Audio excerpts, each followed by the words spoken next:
What's up, folks? This is Eddie Ads, your public intelligence officer for the Ghislaine Maxwell trial, but this is the Julian Assange podcast, and I am still in New York City in Manhattan covering the trial. And the reason I'm online right now is because I actually have to switch my lodging today again. So that's the second time I've had to do that, and I'm going to be, unfortunately, going away from the courthouse. But that is the lodging that was offered to me. I'm very grateful for it. I couldn't be here without it. So that is why I have to take care of some housekeeping stuff here in the morning before I head to the courthouse this afternoon, before switching my lodging today. Once again, Twitter is disallowing us from streaming, but that is expected.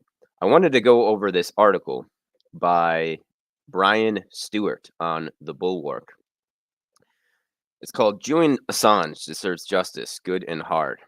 And I'm going to read the article, and then I'm going to analyze it, and we'll take it from there. I may pause depending on where we go here. The WikiLeaks founder is no journalist, and treating him like one would endanger both national security and the rule of law. Following a protracted legal battle, Julian Assange now faces extradition to the United States after a British court ruled in favor of the Biden administration's request to prosecute the founder of WikiLeaks.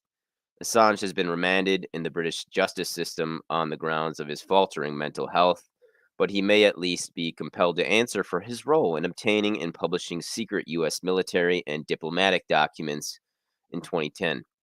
He deserves to face justice in the American court system.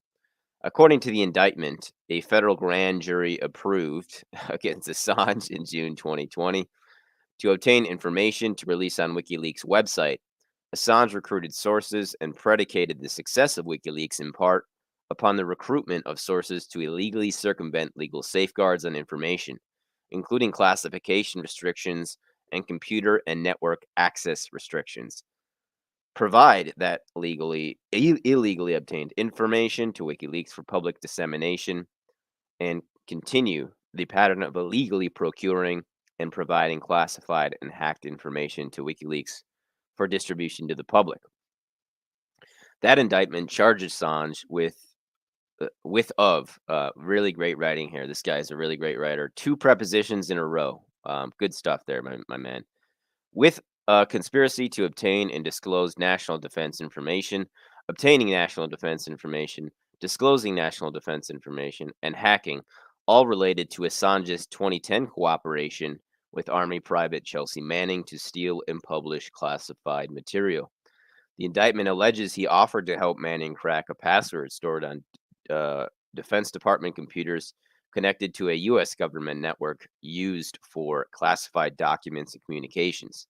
Along with his accomplice, who downloaded four nearly complete U.S. government databases, Assange is charged with involvement in what the Justice Department has called one of the largest compromises of classified information in the history of the United States.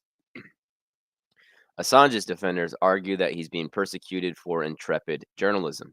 Even some of Assange's critics have lamented that for most of these charges, the government does not attempt to differentiate Assange's behavior from that of a national security reporter.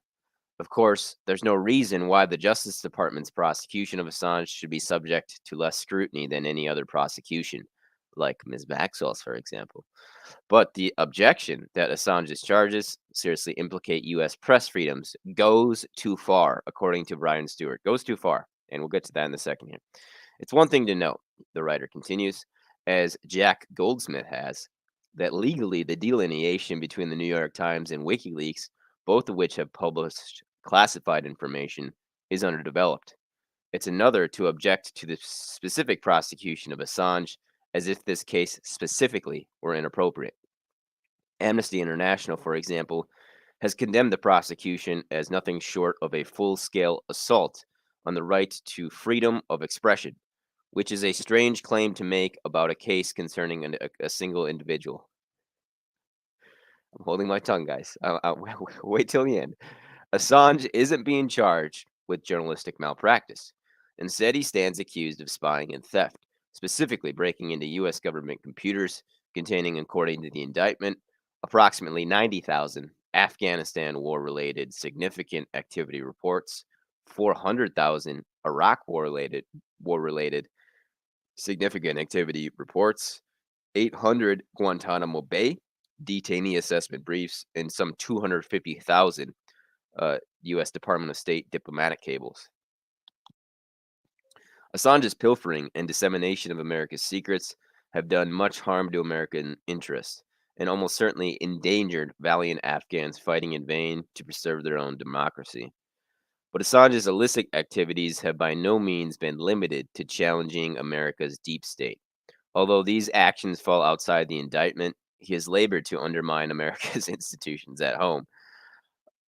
Look at this. Here it is. Amid the 2016 presidential campaign, Assange served as an agent of the Russian intelligence services to support Donald Trump and throw the American election into chaos. WikiLeaks published lurid emails hacked from the DNC and Clinton campaign chairman John Podesta. Those who warned darkly of the consequences for press freedom in the Assange case could not be more mistaken. No one has unfettered freedom of action to break the law with accountability to no one but themselves. In all but a narrow legal sense, Assange's defenders, enthusiastic and otherwise, confuse the exception for the rule. The rule, both in the sense of the statutory law and the pragmatic policy, is that secret government is and ought to be secret, because the publication of classified information can and does imperil, that's supposed to say the national security of the country, imperiling the foundation of law itself. So he used the word imperil twice in one sentence. This guy, he's a legend. You can tell. The exception is that honest, careful, and public-spirited journalists, of which Assange is decidedly not one, are almost always exempted from prosecution of this law because their work is important for the civic health of the country. Assange has proven that he is not a journalist deserving of deference, but an agent of one or more hostile foreign powers, and he should answer for his crimes to an American court. Far from presenting a test case for journalistic freedom, Assange presents a clear example of why laws against espionage exist in the first place. If he is granted lenience, then the exception will have swallowed the rule, and government secrecy will mean nothing. National security and the rule of law itself will suffer. In his first State of the Union address, George Washington extolled the spirit of liberty and the virtue of just authority that Assange has so contemptuously transgressed. The security of a free constitution, Washington declared, depends on teaching the people themselves to know and to value their own rights, to discern and provide against invasions of them, to distinguish between oppression and the necessary exercise of lawful authority, to discriminate the spirit of liberty from that of licentiousness. Those who know and value their own rights should not be tempted to regard Assange as anything but an alleged licentious criminal. He ought to be treated accordingly. Brian Stewart is a New York-based political writer. Wow. Wow. Wow. Wow. Where to begin here, folks? Where to begin? Brian Stewart. Let me pull up a picture of him just so people can see what I put him as the thumbnail, but let's do that and let's do that so I can read and you can look. This is his Twitter. He's got 1/20th the following that I do, which it makes sense. So initially, is this guy an intelligence agent? Does he work for the CIA? Or is he just stupid? Well, we did see a few misspellings there using the same adjective twice in the same sentence, putting two prepositions consecutively in the same sentence. Oh, his name is, look at this. His website is called Revolutionary Patriot. Interesting. Very interesting. Well, where to unpack here? I think the easiest thing that sticks out right away is the Russia. Amid the 2016 presidential campaign, Assange served as an agent to support Donald Trump and throw the American election into chaos. Well, actually, no. Assange just published that information via WikiLeaks. Trump and his campaign and those who supported Trump during the 2016 election used that information, which has proven to be all true, which is another characteristic of Julian Assange's publishing. It's 100% verifiably accurate. Who can say that as a journalist? Pretty much no one. And they made use of that truth and that information.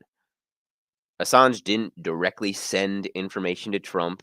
He didn't write up editorials using the information on behalf of Trump's campaign. But this shill, like so much of the mainstream, they just hate Trump so much. It's just they're like rabid animals. They really are. They're like an animal with rabies. And this was written 2 days ago, I believe. 2 days ago, uh, on the 27th. It's the 29th, almost the end of the year here. So that is ridiculous. The objection that Assange's charges seriously implicate U.S. press freedoms goes too far, he says. Amnesty International condemned prosecution as nothing short of a full-scale assault on the right to freedom of expression, which is a strange claim to make about a case concerning a single individual. This is Brian Stewart's words. Again, this leads me to believe that he may just be a useful idiot rather than some sort of agent. Uh, Clearly, he doesn't understand the grand scope of the Julian Assange case, or he's just lying to himself. So, again, he's either an asset or agent of intelligence, American intelligence, or he's just stupid. And, that's fine. Not everybody is born with a high IQ, like some of us. Very small group, it seems. As I get older, it's unfortunate, but most people are cowards. Most people are not very smart. Most people have no integrity, if very little. That was a wake up call for me growing up, uh, and the reason, this isn't just Julian Assange. This is journalism on trial. And he doesn't even mention, I don't think, the fact that mainstream outlets like the New York Times and many others, here we go, both of which is underdeveloped. Okay. So he does say it's underdeveloped. Um, but he doesn't even elaborate. So that's the thing is, if you're going to go after Assange, then you have to go after the New York Times and every other outlet that used this intelligence to write stories, to make editorials and exposés about the intelligence that was released via WikiLeaks, which they're not going to do. There's this guy at the Maxwell trial from the New York Times, and he's shown up. I saw him on the first day, I saw him yesterday, and the day before that, and other than that, I haven't seen him at all. And this guy was, like, trying to question me because someone said, "Who is Gregory Parkinson?" Because the jury just requested his transcript, and immediately I'm like, "That's a CSI expert, he's an expert advisor, now retired, expertise was in fingerprint analysis." And this guy's like, "Are you sure?" I'm like, "Yeah, man, I'm pretty sure. I've been here every single day taking notes. Unlike you, who's paid to do nothing." Shows up on the first day and the last day and tries to question me. No, thank you, New York Times. I try to be polite to these people, but it's another issue there. But this guy, Brian Stewart, shill, thinks Julian Assange is a licentious criminal. And look who follows him. Barry Weiss. That is par for the course. Barry Weiss, who advocates killing Palestinian children in a direct quote, which I've gone over before. I don't want to belabor that. Again, this is something I'm going to start doing, is calling out these shills and these traitors to the First Amendment, traitors to the United States of America, traitors to truth, traitors to Julian Assange, and traitors to the craft of journalism itself, which they claim falsely to be a professional in. Stay frosty, folks. Addy ads. Free Julian Assange. Free Pepsi Watson. Until next time.